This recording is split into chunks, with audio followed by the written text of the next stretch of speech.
for sure, the forgotten orifice, the name of my TED Talk. Boy, I went through a master's program, in a medical school, and I was their only dentist. It was a functional medicine, nutrition master's. And in the medical school, they were like, we don't know if we should let a dentist in. I begged my way in.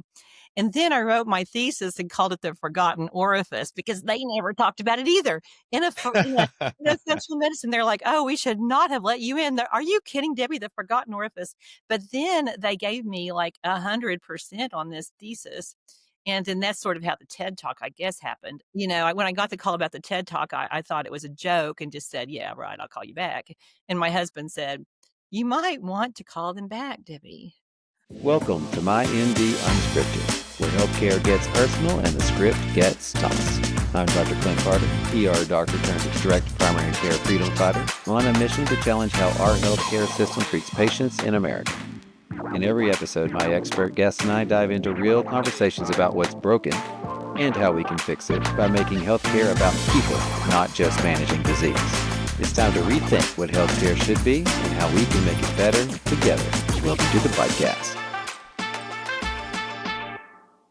Hello, y'all. Welcome back to the MyMD Unscripted podcast. Thanks for joining us. Today is going to be interesting. Normally, we love talking about topics where your doc just doesn't have time or know how to talk about some of this stuff. And I guarantee you, your doctor has never talked to you about this one.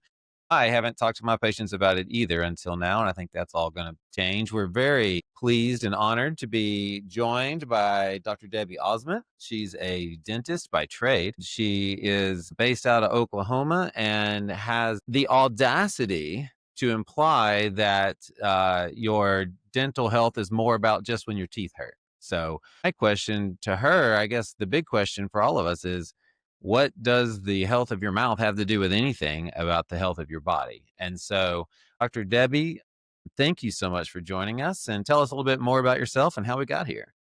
Well, thank you, Clint. It's a joy to be here. I graduated from dental school in 1985, was totally trained as a carpenter. In fact, our daughter, when she was in kindergarten, was asked what her mama did. And she said, well, my mama is a laundry lady and she fixes teeth. And that was just so accurate. In that order. And so, we learned to fix teeth. And exactly like you said, Clint, people think about their teeth in terms of when they hurt or if they have a pretty smile. Right. They really don't think about how they attach to the body. But I would ascertain, and based on my experience, that every single element in the body has something to do with the oral microbiome. In other words, these bacteria in the mouth, they don't stay in the mouth. They travel to other parts of the body. And, I'm sure you talk a lot about health starts in the gut in your practice. Right. But I'd have to tell you, Clint, the gut starts in the mouth. Yep. Right on. Yeah. No, that makes perfect sense. So you were a dentist. You were, making some correlations maybe about this person's unhealthy and they're tell me about how you started making this connection between what we'll call vitality and dental health. It was probably about 15 years in to my practice. As we talked about off recording, you and I are both very relational. We really like people. We like to get to know people. And so my practice was very relational, my regular practice. And I started noticing how people were taking more and more medicines, how they would work hard, save their money to, retire and run and play. But then they would start collecting doctors. They would have their heart doctor and their kidney doctor and their, psychiatrist and they'd have all these doctors. And they were just getting sicker and sicker. So I guess my first aha moment was a woman who always had these sick looking gums, and she was very meticulous. She did everything she was supposed to do. She comes in one day, Clint, and she looked really good. And I said, what are you doing differently? And she said, nothing. I'm doing what you tell me. I said, no, you're doing something differently. Something's different about your mouth. And so I said, when you figure it out, call me. And so she went out to her car, came back in, and she said, well, I'm getting a vitamin D injection weekly. Could that make a difference? Well, that was probably 25 years ago. So that was like, my goodness. So that sort of led me down the systemic pathway. The first big class I went to was given by some cardiologists on vascular inflammation. And at that time, we knew that vascular inflammation, well, even in the 80s, even when I was in dental school, it was hinted at that what's the oral microbiome, the bacteria in the mouth, could be affecting the heart.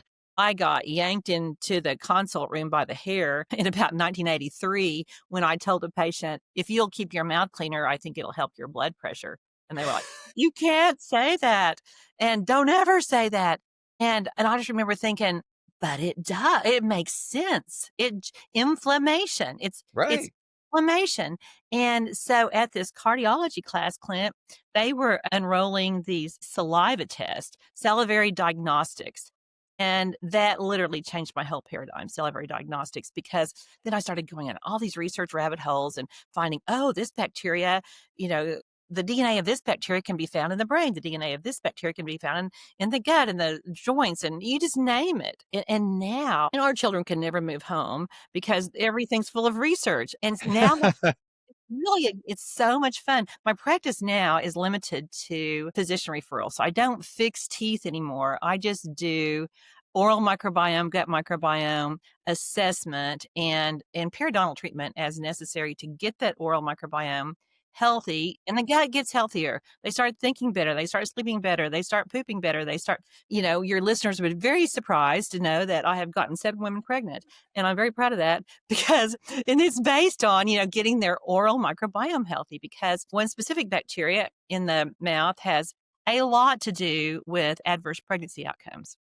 Okay. So to go from there to, hey, it causes inflammation. The cardiologists are doing salivary testing.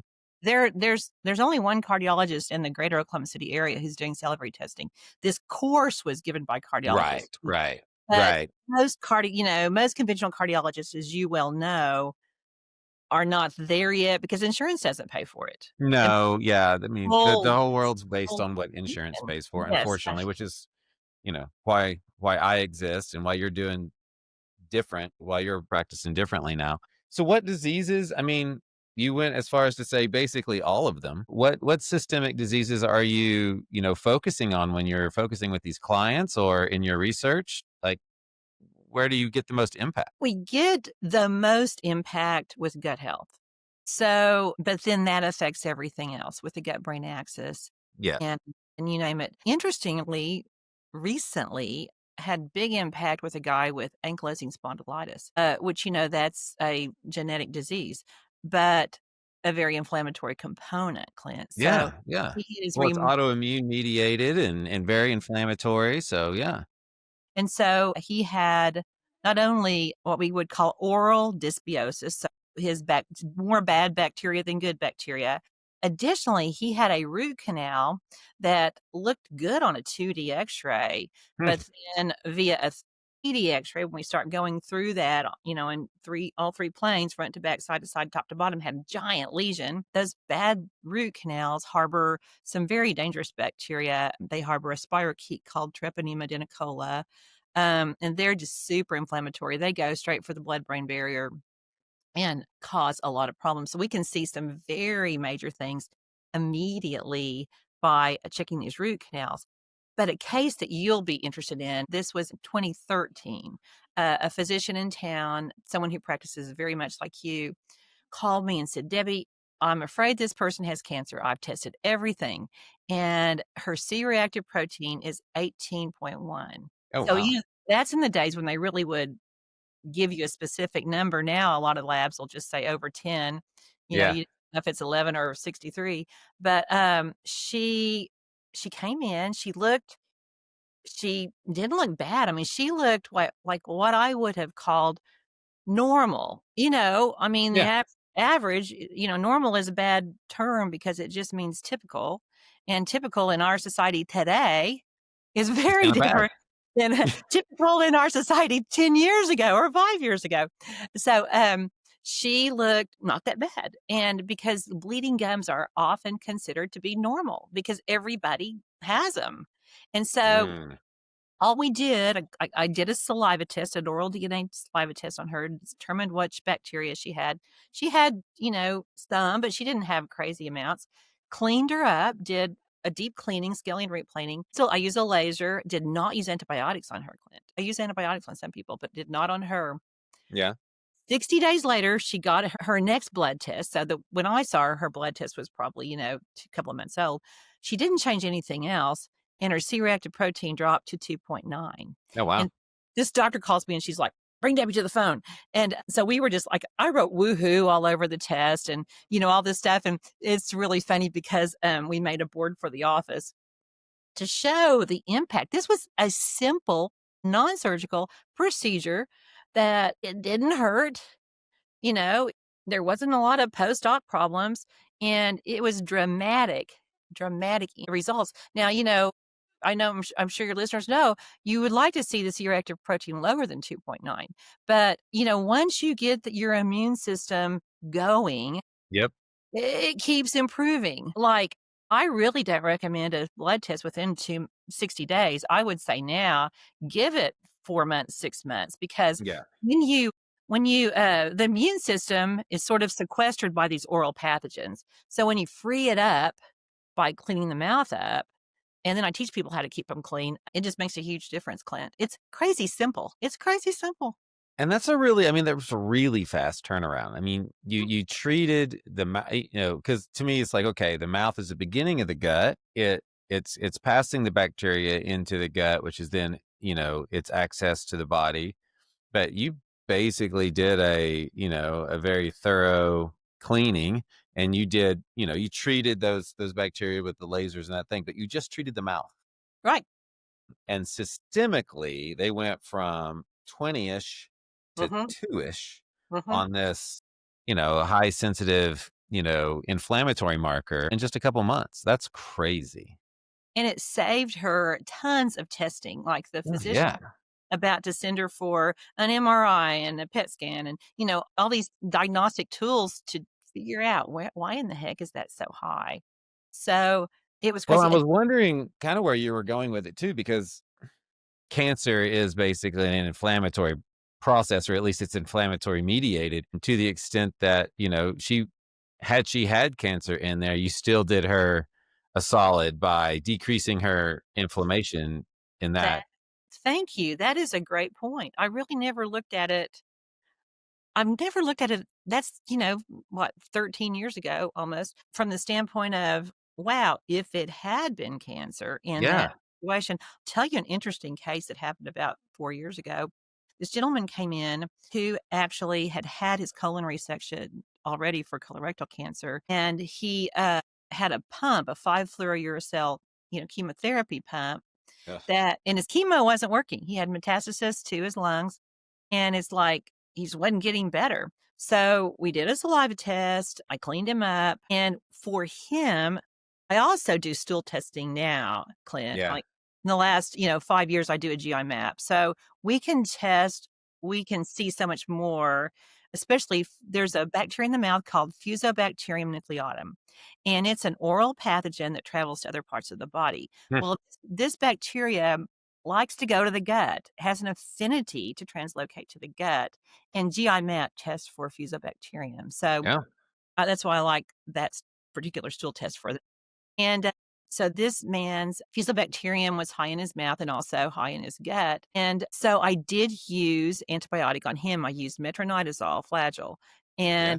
and 10 days. 100 milligrams BID. That's all. Called his oncologist. He goes to Stevenson Cancer Center here in Oklahoma City, made sure it was okay and did his therapy. Well, 3 months later, his wife calls me and she's like, "Debbie, I don't know. I don't know if it matters, but, I'm gonna call him Jack. Jack's chemo is working now. No. His tumors are almost gone in his gut." And so I said, "Well, I don't know if I had anything to do with it. I don't know, Yeah. but I'm Yeah. gonna find out." Clint, I started researching. It didn't take long. It was a short trip to Really. find lots of research that clearly had investigated the fact that Fusobacterium in the gut renders 5-fluorouracil ineffective. Oh, no way. Fusobacterium, yes way. Fusobacterium causes those cancer cells to be resistant to 5-fluorouracil.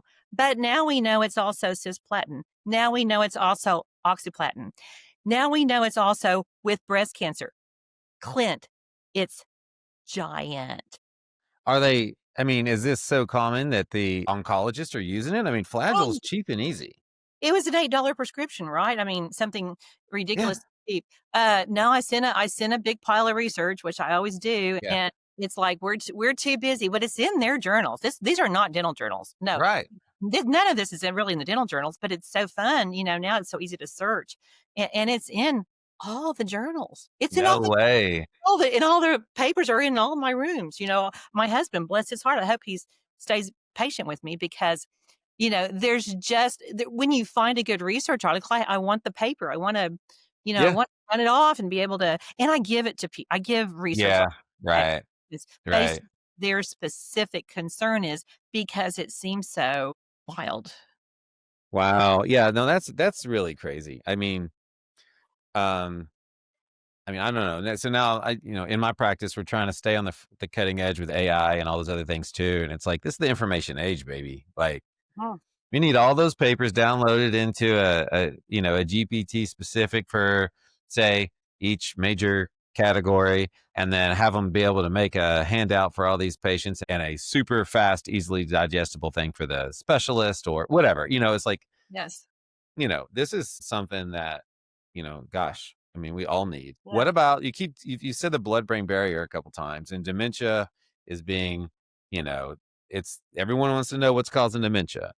Is it environmental toxins? Is it, the hormones or lack thereof? Is it, what we're eating? Is it just that we're getting older? And I think the answer is probably yes, but all of the above. But tell me, what have you found in the sort of, if you're talking blood brain barrier, you're talking memory and cognition and dementia and that kind of stuff.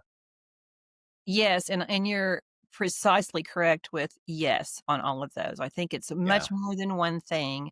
I Yeah. think it's way much more than genetics. I think people worry Yes. much about genetics. In fact, on my podcast, I interviewed Dr. Dale Bredesen, and we had a robust conversation about the fact that there's just so much you can do lifestyle, and he's been all over pathogens that contribute. This is probably 10 years ago. A woman came in, referred by a physician for memory loss. She was in her early 50s.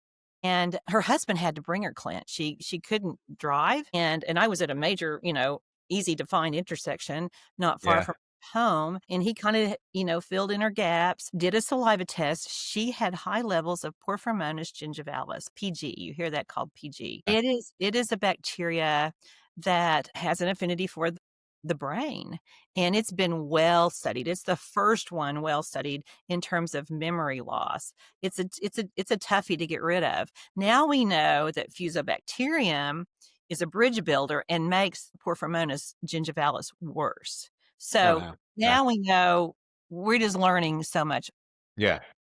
these bugs. So anyway, cleaned her up. I did use antibiotic on her, used a couple of antibiotics on her, which is very rare for me, but always consult with their physicians. Well, and And you got to cross the blood brain barrier with it. That's not, it limits your options, and usually having to, yeah, you probably had to use Flagyl if you're gonna yeah. address the fusiform as well. So yeah. So and for her, I have very much a simpleton, really. I have a very simple home care routine. I don't say brush and floss, brush and floss. I have a simpler way to do things. And so I made videos for her with her sitting here. Someone, my assistant filmed us and I showed her how, here's what I want you to do. Because I had learned a lot of the people suffering from memory loss, they go home and they're like, well, what'd she say? I don't know. So Right. so Right. now I make videos for people. These just little homespun videos, on the cell phone. And she popped her head in just about, I don't know, 4 months later. They were like, Debbie, come up here. She popped her head and she said, I'm back. She said, I'm back. I drove No myself. way. I wanted to come say hello. She said, I'm not 100% well, but I'm so much better. So it's not one thing. I would never say, Clint, Of course. there's not a magic pill. We want a magic pill. We want Yeah. the beauty from the Amazon. Of course, that's always a multi-level marketing something, but that's what people think is going to be it. But it's It's all the things we all talk about, food, movement. In addition, it's humor. In addition, it's forgiveness. It's so many things, Yeah. you know? So this is, though, for sure, the forgotten orifice, the name of my TED Talk. Boy, I went through a master's program in a medical school, and I was their only dentist. It was a functional medicine, nutrition master's. And in the medical school, they were like, "Well, we don't know if we should let a dentist in." I begged my way in. And then I wrote my thesis and called it the forgotten orifice because they never talked about it either. Functional medicine, they're like, "Oh, we should not have let you in there. Are you kidding, Debbie? The forgotten orifice." But then they gave me like 100% on this thesis. And then that's sort of how the TED Talk, I guess, happened. Yeah.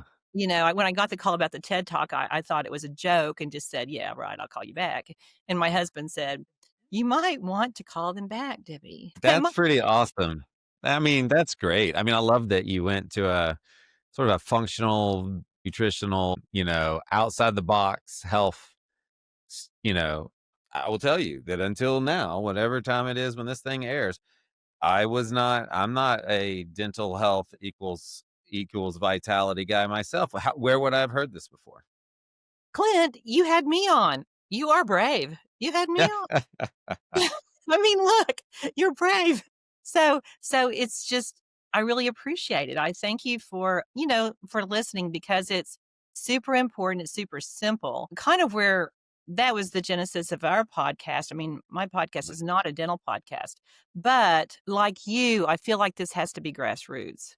Right. You know, for direct medical care, it has to be grassroots. People have to be seeking out someone who wants what we advocate Well, and for. the people are seeking. I mean, like we said, there's a lot of information out there. They're not getting what they need where at their classic doc's office. And then, you start a podcast called Vitality Made Simple. And, I would not have thought we were talking about teeth. Mm-mm. So tell me about what you mean. So vitality, that might have several definitions. So define that for me from what you're talking about podcast wise. And then I guess define simple. I mean, you've only got 3 words in the title. I'm making you play with Mhm. 2 of them. But, Yeah, thanks. yeah, I love it. Expound on it. Well, it's not a dental podcast at all. It's a full body podcast, but I do try to get the mouth in there Yeah, occasionally. yeah, Vitality is vibrance for life. It's waking up excited. You wake up excited, I can tell. You wake up ready to live. You're curious. You're willing to try things, maybe make mistakes, but you wanna feel good. You're not, just going through life bored. And for me, it has to do with my faith too. I mean, my God-given purpose. I want to feel good to live that out. And then made simple, um, is that I think health information can be so overwhelming, Clint. yes. I think people often find it to be a chore, and it even can get to be an idol. And then, you don't have any friends left. I mean, it's all about relationships. Life is all about relationships, and you have to be able to navigate the world. A woman that came in, it's probably been 6 months ago now, she was just like, "I'm so stressed. Dr. Debbie, I'm doing everything you tell on the podcast I do. I'm doing everything, and I just still don't feel good." She was just upset, Yep. and she's like, "I'm just so anxious." And, so I'm listening, and she really is doing everything, and her heart is so good. And I said, "Well, now do you like Dr. Pepper?" And she said, "Yeah, I love Dr. Pepper. I haven't had a Dr. Pepper in 3 years. Do you like Cheetos?" And she's like, My favorite chip is Cheetos, but they're so bad for you." And I said, "Okay, here's your assignment. Get a lawn chair, get a big gulp Dr. Pepper, and get a big bag of Cheetos and go to the lake, take your shoes off, Yep. put your feet into the dirt, and look at the water, look at the sky, count your blessings, sing to yourself whatever you wanna do, and do that once a month. You can do that once a month." Yeah, You know? And she was like, "Really?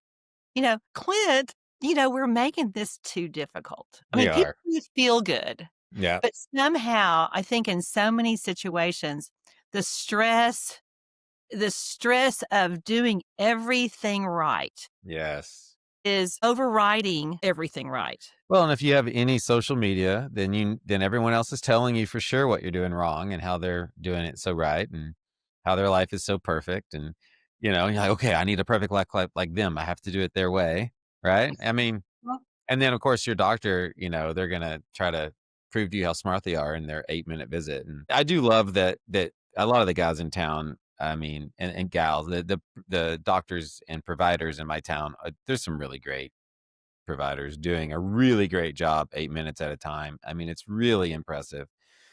I couldn't do it because I just can't. I can't, yeah. it just takes longer than that to get to know someone, to figure out their value system, take care of them mental, physical, spiritual, get grounded with a bag of Cheetos and a Dr. Pepper at the lake. I was at the lake this morning staring at the water, trying to do a little, I try to get out there and get out of the mess. And so it's funny that you brought that up today. But one of my spiritual gifts is, when I was in residency and in the ER all those years, just trying to one of my spiritual gifts was taking doctor talk, Dr. Ease, and turning it into East Texan, right? Just try to put it where they could understand it. Uh, but now I have an hour with every patient. It's the pressure's off. We can just Mhm, get there. But I'm with you. I do think that it's doesn't have to be this complicated. mhm, mhm. And when you got to take the science and then take your life and then take what the insurance company is going to cover and then when this next doctor is going to have an appointment. And when you try to put all those variables together, your healthcare is crazy complicated. And then you get older and you've got 6 7 doctors like you said, and you just yeah, it's complicated, but it doesn't have to be. Mm-mm. No, it doesn't have to squelch your joy and your vitality, and it's really crazy. I know you've seen a lot transitioning. I mean, it's so wonderful for you to have an hour with each patient. I mean, they are so fortunate to have you, Clint. It's well, and thank you, Jesus, for a business model that allows it. I Mhm. mean it's a I'm sure every doctor would prefer this. Maybe not everybody. Some people are a little less relational maybe, but for the most part, you know, the less spectrum docs would prefer time with their patients, really dig in. They want they're in the you're in this field because you want to help people, Right, but they're in a system that doesn't allow it anymore. right. But so to keep it as simple as possible, to keep that train of thought going, what's one thing that these listeners probably have never heard this sort of take on it before? So, what's one thing that you would have my listeners do in a simple, you don't have to do everything perfect kind of way to kind of head them in the right direction as far as this unforgotten orifices play on inflammation? I would say, and I've got some right here. This was not a plan. I would say buy some of these little brush picks. Okay. These are just little the brand is Gum. I know that this may be audio for some people, Gum soft picks, and scrub the barnacles off your teeth. Scrub as if you're, scrubbing the toilet. Get under your gums, scrub under your gums with these Yeah. little picks. They will decrease inflammation. And Clint, I have a free course online called Upstream Gut Health, and Oh, I demonstrate this up close and personal, and it's got a lot about oral systemic health. It's a lot more than we've wow, talked. that's great. That's So even so this easier. course, yeah, just on my website, it's just easy to access. No, flossing is great. I would never tell anybody not to floss, and I always say, "Keep doing what you're doing, but add these little brushes because they will actually do an incredible job at decreasing inflammation." Man, okay. I love it. That's I mean, and the fact that there's a video you can watch to really, dig a little deeper, you know, it's just kind of a new thought process for most folks. I feel like I'm gonna have a bunch of people coming in here asking for Flagyl now. We'll see how that goes. Uh, but no, but really it gets into like, okay, maybe we need to be doing some salivary testing on some of these unexplained inflammatory cases that we're like, gosh, you're so autoimmune and we're trying to get to the bottom of it. Yeah, Mhm. absolutely. Mhm. So for folks that want to get more information, learn more about you, catch that video on your website, listen to the podcast, how do we get a hold of you? How do we follow you? Easy to find, drdebbieosment.com, DrDebbieOzment.com. Uh, Join me on Instagram. Having a lot of fun there. Have a YouTube channel, on Facebook, Clint, but I don't answer anything on Facebook. Yeah. I just don't have the bandwidth. But, and then also take a look at the TED Talk. But just there's also a lot of free research that just I've compiled on my website under the research tab that you can give your physician. And I'm excited that you're thinking about doing some saliva testing. I can point you in getting that done. It's an incredible service, and it's DNA testing. It's very accurate, and it's incredible the difference it can make. I mean, it's easy. I It's mean, wish and spit, you yeah, know. it can't be that expensive. I mean, What? to me, one of the hardest parts about functional medicine in general is that the testing and the supplements really add up pretty fast. And I'm in a business where once you pay me a membership, everything's at my cost, and I'm personally offended by every healthcare dollar out of your pocket. And now I'm trying to offer you a $500 test and $200 worth of supplements a month. And so it gets, I try to ride that line as best I can, but this seems like a reasonably simple, affordable, super useful, potentially Okay. very impactful test that, yeah, please send me that information, and we will link in the show notes all of your ways to get a hold of you, from the website to the podcast to the YouTube, the TED Talk. So I think that's wonderful. Thank you so much, Debbie, for coming on and Thank you, and Clint. uh, opening our eyes a little bit, making me a little bit of a better doctor, and spreading that knowledge. I love it. I really appreciate it. Thank you so much. Appreciate it. All Appreciate right. Have a great one. you too. Thanks for joining me today on MyMD Unscripted. I hope today's conversation opened your mind and inspired you to imagine a better path for your health and therefore life. If you found value in this episode, be sure to subscribe, leave a review, and share it with someone passionate about transforming healthcare. Real change starts with real conversations, so let's keep them going. Until next time, stay well, stay curious, and never stop pushing for better.